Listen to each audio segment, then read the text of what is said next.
Olá, jovem mancebo, mais um exemplo de problema de movimento retilíneo uniforme. Vamos lá. Um ônibus e um caminhão que viajam a 60 km por hora e 40 km por hora, respectivamente, passam no instante t igual a zero pelos marcos de 20 e de 50 km de uma estrada conforme mostrado na figura. Letra A.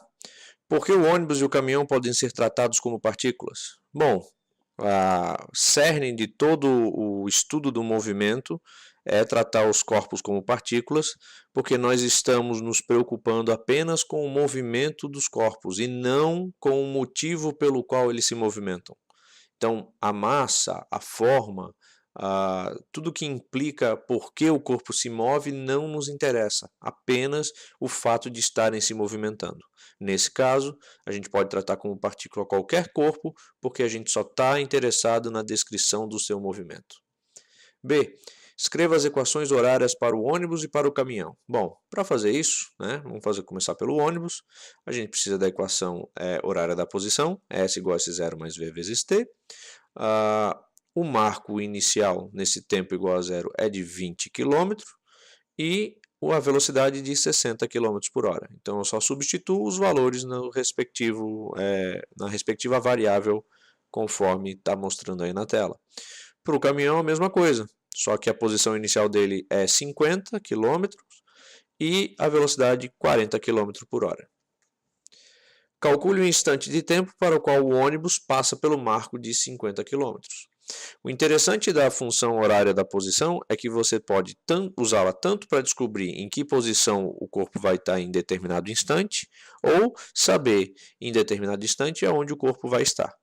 Então, na letra C, ele está pedindo para saber qual é o tempo para que o ônibus esteja no marco de 50 km. Nesse sentido, nós vamos substituir o S, que é a posição final, por 50 e fazer a operação. 50 igual a 20 mais 60 vezes T. Passo 20 para o outro lado, vou ficar com 30 igual a 60 vezes T. Só rearranjando a equação, 60t igual a 30, isso dá 30 dividido por 60, e isso dá 0,5 hora, que significa meia hora, 30 minutos. Letra D, calcule o instante de tempo e a posição na estrada onde o ônibus ultrapassa o caminhão. Bom, eu tenho as funções horárias dos movimentos.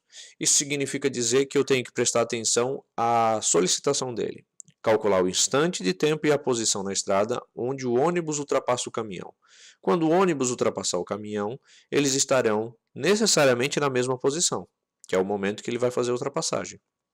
Eu não sei qual é essa posição, também não sei quanto tempo leva para acontecer. Eu sei de uma coisa, a posição que isso vai ocorrer será a mesma. Então eu posso admitir que a posição final do ônibus é igual à posição final do caminhão para esse evento. Então o que eu preciso fazer é igualar as funções horárias. Então a função horária do ônibus é igual à função horária do caminhão. 20 mais 60t igual a 50 mais 40t.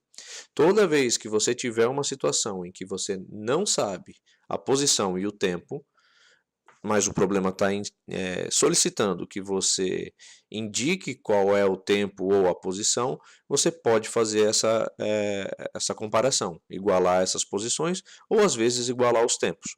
Dificilmente vai igualar os tempos, é mais comum igualar a posição. É mais fácil, numa questão para o nono ano.